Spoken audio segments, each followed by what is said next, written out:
Bahkan kalau perlu Pak, 300 ayat yang menjadi pemicu hidup intoleran, pemicu hidup radikal dan membenci orang lain karena beda agama, itu di skip atau direvisi atau dihapuskan dari Al-Quran Indonesia. Ini sangat berbahaya sekali. Assalamualaikum warahmatullahi wabarakatuh. Om Swastiastu, Namo Buddhaya, salam kebajikan, salam sejahtera, salam rahayu, selamat datang, selamat berjumpa lagi bersama Gus A. Saya terkaget-kaget ada seorang murtadin meminta menghapus 300 ayat yang dianggap intoleran. Ayat yang dimaksud tentu saja ayat Al-Quran. Saya kira seorang murtadin ini mau bikin masalah. Justru dengan mengatakan demikian, ente itu sudah mau menghancurkan kebinekaan yang ada di Indonesia. Kan dalam Al-Quran sudah jelas, lakum dinukum waliyadin, untukmu agamamu, untukku agamaku. Aku tidak akan pernah menyembah apa yang kamu sembah, dan kamu tidak akan menyembah apa yang aku sembah. Aku tidak akan menjadi penyembah apa yang kamu sembah, dan kamu tidak akan pernah jadi penyembah apa yang aku sembah. Nafsi-nafsilah. Silakan yakini agama dan kepercayaan masing-masing, karena itu sudah dijamin dalam UUD 1945 pasal 2 ayat pasal 29 ayat 2. Negara menjamin kemerdekaan tiap-tiap penduduk untuk memeluk agama dan kepercayaannya masing-masing dan untuk beribadah sesuai dengan agama dan kepercayaannya itu. Jadi nggak usah ngurusi privasi agama orang. Nafsi-nafsi saja. Murtadin ini tidak mengerti apa itu Al-Quran. Al-Quran itu dzalikal kitabul la raiba fihi hudal lil muttaqin. Tidak ada keraguan bagi orang-orang muslim untuk menjadikan Al-Quran ini sebagai petunjuk. Petunjuk hati, petunjuk pemikiran, lisan, dan perbuatan. 100% yang ada di Al-Quran adalah sebuah kebenaran. Karena cita-cita seorang muslim adalah mencapai orang-orang yang bertakwa, menjadi orang-orang yang bertakwa, mencapai derajat takwa.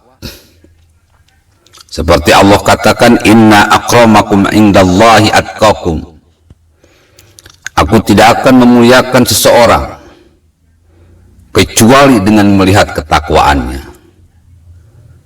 Untuk menjadi orang-orang yang bertakwa, maka orang muslim harus menjalankan apa yang tersurat dan apa yang tersirat dalam Al-Quran. Al-Quran ini sangat sakral, karena 100% merupakan firman Allah. Tidak ada kata-kata Nabi Muhammad sedikit pun. Tidak ada campur tangan manusia sedikit pun, karena ini bukan produk manusia. Manusia cuma mengumpulkan ajaran Islam diturunkan lewat Jibril, disampaikan kepada Nabi Muhammad yang tidak bisa baca dan tidak bisa tulis. Kalau dari Muhammad ditulis oleh para sahabat, ada yang dari tulang, ada yang dari lontar, ada yang dari daun, ada yang dari batu. Lalu ketika teknologi berkembang, ada kertas, dituliskanlah pada sebuah kertas, lalu dimushafkan, dan kalian bisa melihat Quran yang seperti kalian lihat saat ini. Jangankan seorang menak, seorang kiai hebat tidak akan pernah mau merubah sedikit pun redaksi, komposisi, struktur yang ada dalam Al-Quran. Karena Al-Quran ini sangat sakral. Siapapun yang misalkan merubah Al-Quran pasti ketahuan.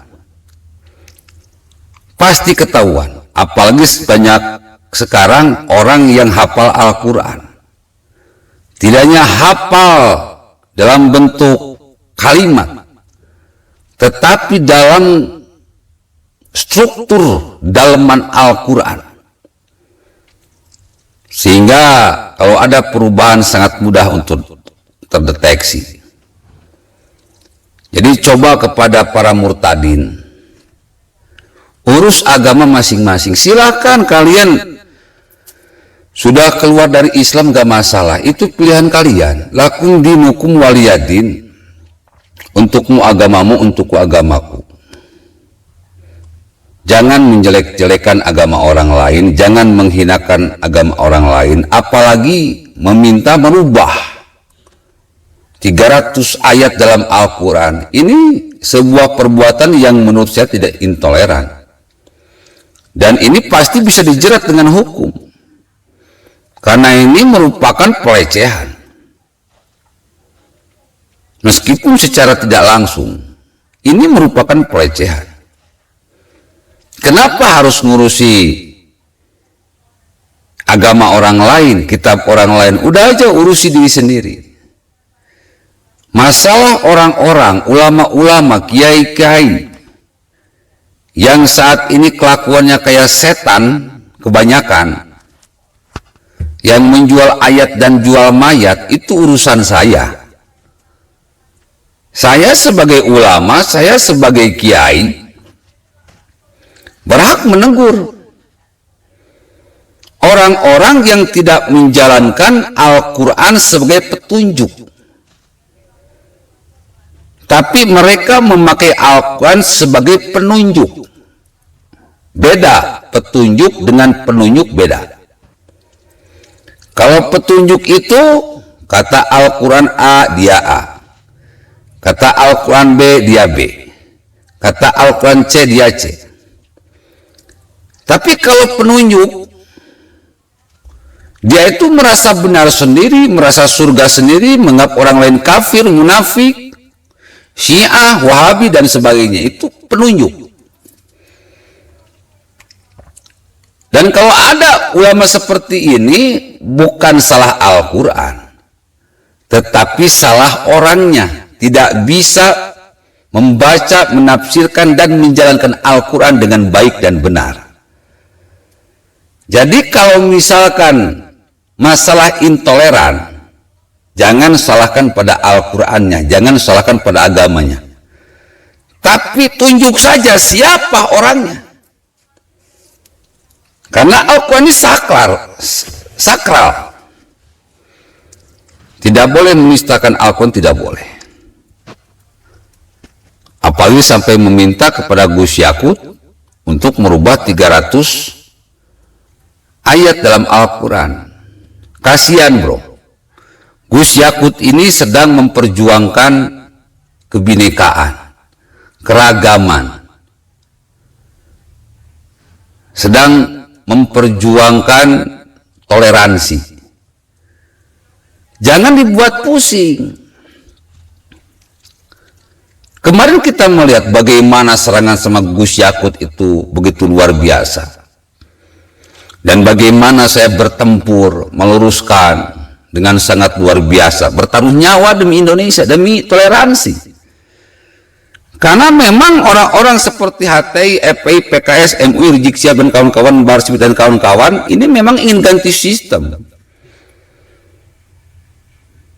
Cuma dengan cara yang lembut, juga dengan cara yang kasar. Jadi kemunculan manusia-manusia setan seperti itu, jangan salahkan Al-Quran. Tapi toh, ternyata banyak juga orang yang benar-benar memahami Al-Quran justru toleran. Contoh saya, contoh Gus Yakut toleran. Kenapa? Karena bisa baca Al-Quran dengan benar, memahami Al-Quran dengan benar, dan menjalankan Al-Quran dengan benar. Kalau semuanya benar, ya tidak ada yang salah dalam Al-Quran dan kelakuannya pasti benar. Kalaupun ada orang-orang yang intoleran, itu mereka tidak benar dalam membaca Al-Quran, tidak benar dalam memahami Al-Quran, sehingga mereka tidak benar dalam menjalankan Al-Quran. Jadi tolong jangan bikin kami pusing. Dengan adanya video yang saya temukan di TikTok barusan, saya cuma bisa geleng-geleng kepala. Maunya apa ente bro? Ya kalau nggak ngerti diam. Kalau pengen ngerti ya tanya sama saya, undang sama saya. Undang saya. Ayo debat sampai manapun. Jadi jangan merendahkan Al-Quran seperti itu.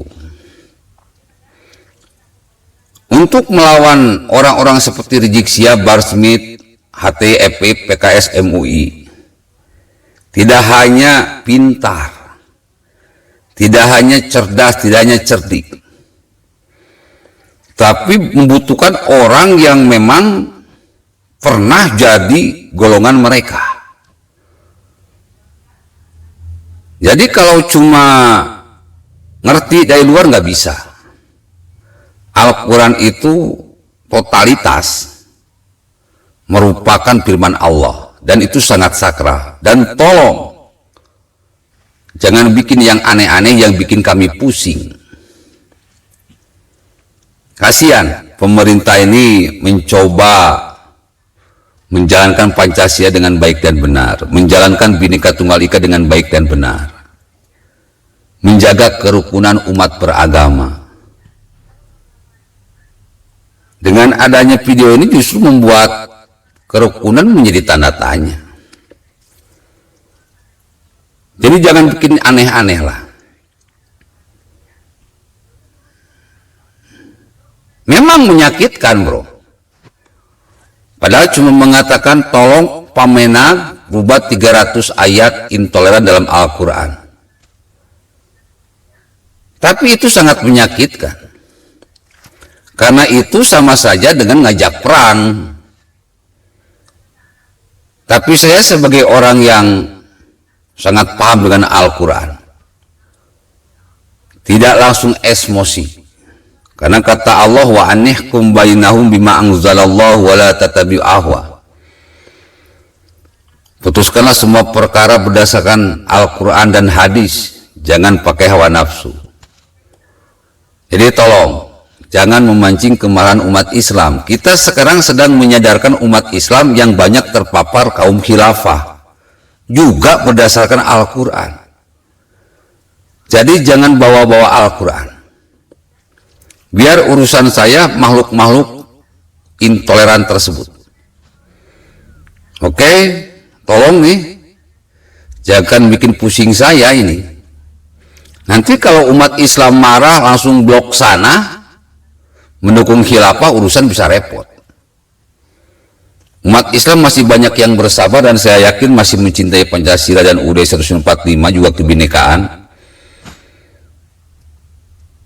Tidak ada perlunya merubah Al-Quran. Yang salah bukan Al-Quran, tapi manusianya. yang tidak mampu memahami Al-Quran, sehingga kelakuannya jauh dari Al-Quran. Hati-hati bro, ntar kalau ente diproses hukum, itu udah pasti kena. Dan saya tidak mampu membela, karena memang itu adalah sebuah kesalahan dan sebuah pidana. Assalamualaikum warahmatullahi wabarakatuh.